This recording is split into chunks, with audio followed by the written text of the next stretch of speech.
June the 26th, we have the NBA draft coming up. But prior to the draft, today, which is Wednesday, uh, May the 29th, today's the deadline for any players who do make the decision whether they want to withdraw their name or stay in the NBA draft. So you have a lot of young players who went to the combine and did their thing, and some who didn't perform as well as they, and some just went for evaluation, right? They want to get evaluation to see where they stand as far as their NBA draft stock, and that's understandable. A lot of coaches should encourage their players to go and see where they stand and see and hear from other people other than coaches that they've been had a relationship with and been around for maybe a period of time. But there's one in particular player that a lot of people are talking about, and we all know who that player is. Bronny James, the son of LeBron James. If you don't know who he is, you must have been under the rock. That's Bronny James. Seems like a nice young man, right? Seems like a nice young man. Doesn't give any trouble. Hasn't been one of those type of young man who's had a lot of issues or anything like that. I think the only controversy he has was when he was, I guess, taking his girlfriend at the time, who was a young white lady, young white girl, let me say that, young white girl, to the prom. And, some people had some feelings about that, but that's not against the law, and there's nothing wrong with that. If that's what he feels, that's what he feels. Right on to him. So he's not like he's a controversial type player. You know what I'm saying? We had those in people's kids, like the Ball brothers. Remember LaMelo Ball went over to China and got in trouble for stealing. The other one got in trouble for speeding. You know what I'm saying? So, there's been some issues about these players and going into the draft and all that stuff. He's not one of those kids, right? He's not one of those kids.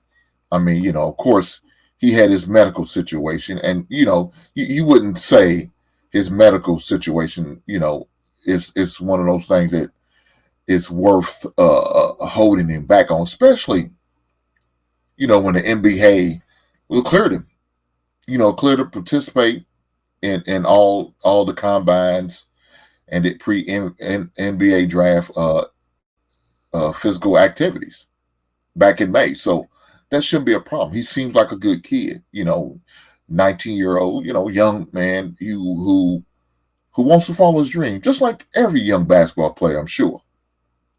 But with that being said, some scouts have said some things and have written some things about the young man. Is it fair? We definitely going to talk about it. We're definitely going to talk about it. But let's watch the clip and see. And they did see he had a 40.5 vert. But I was like, what would you do right now before he goes and plays? What would you do? And they said, we wouldn't draft him. Both of them said they would not draft him. I said, okay, let me give him a couple days. Let's see what happens after they watch him play. Now, this is their take after watching him play.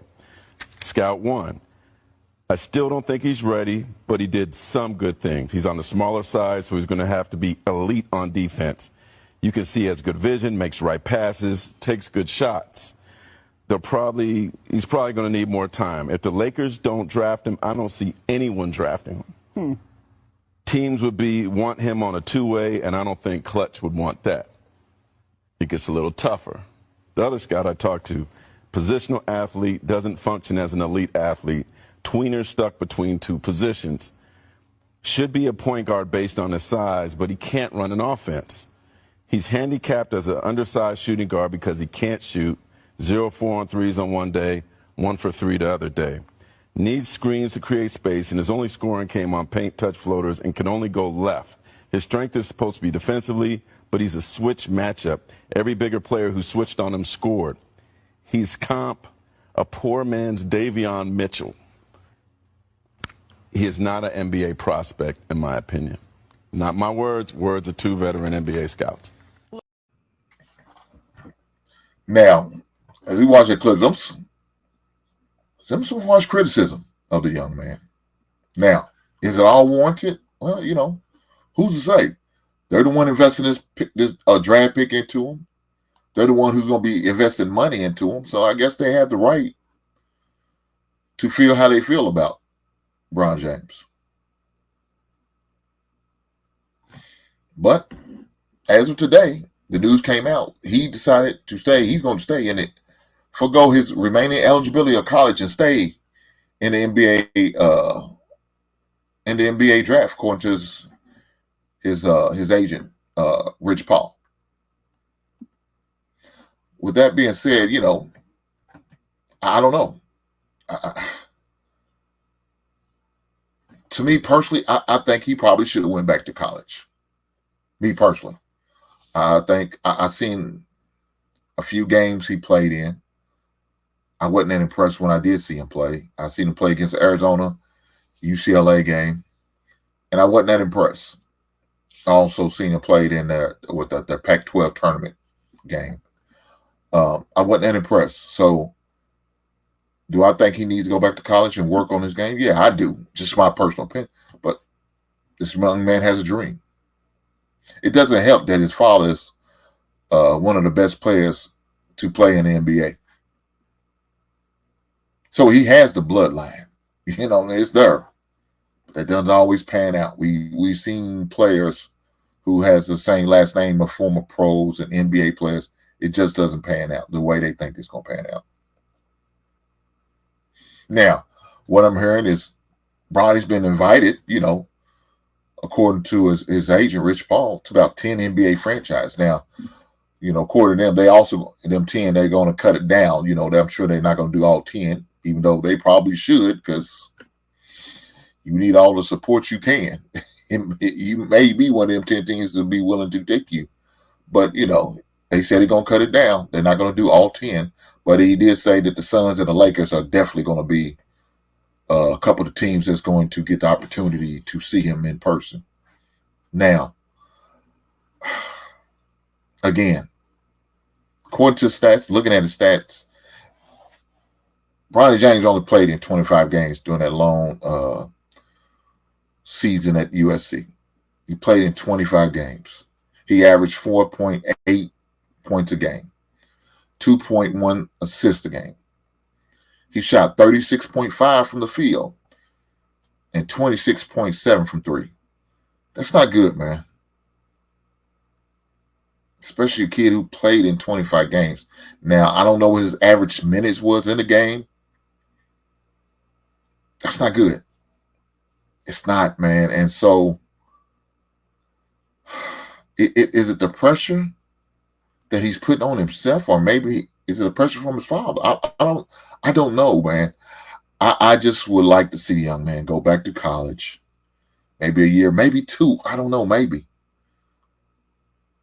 to work on some of his, especially if he's going to be forced to play the point guard, especially for his size, to work on some of his leadership and point guard skills.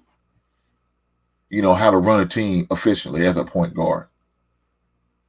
Now, his dad, there's times where he does play the point in the NBA. So maybe he can train him and teach him and coach him up to help him to figure it out. Maybe.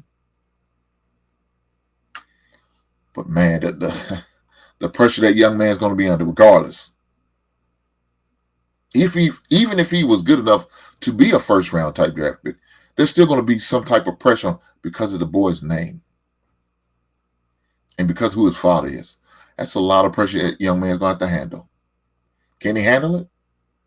We'll definitely see. June 26th, like I said, is the NBA draft. Will it get drafted in the first round? I don't see that happening.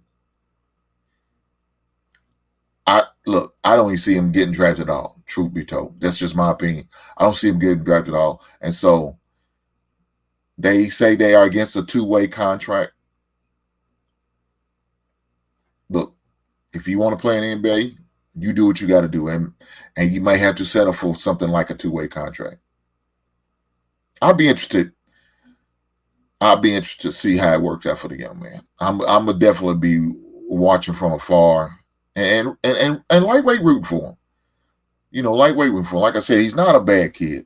He's not a bad kid at all. He's not one of them trouble kids. So he's definitely gonna be easy to root for. And I want to see the young man be successful. So we'll see how that goes. We'll see.